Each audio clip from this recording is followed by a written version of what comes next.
Най-мразя да чакам пред касата, а денят ми започна супер. Оправих се набързо, взех си автобуса, шофьора подмина спирката на слизане, че се наложи да си взема такси. И сега съм тук, в магазинчето в града, да взема гранулки за моя най-верен почитател на местни специалитети, котарака ми Тончо. Айде, отворете втора каса, бе. Той пък кило картофи си взел един по един ли ги тегли. Айде, тия череши и от вас ще си ги набереш. Пф, че жега. Я пуснете климатика. Гледай ги как ще вземеш неозрели домати, бе. Тая диня почука ли е преди да я маркираш?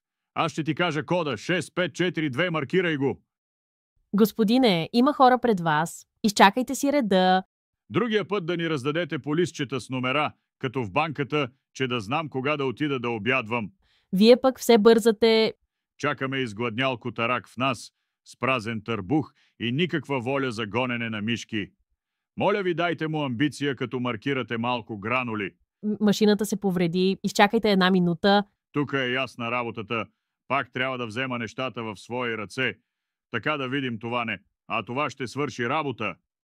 Така, затегнал съм колана и съм отпуснал шкембето. В ръката си държа бойна граната от престояла, извън всякакъв срок на годност консерва с риба тон. Исканията ми са да се освободи втора каса, иначе отварям консервата. Няма да посмеете. Ще извикам охраната.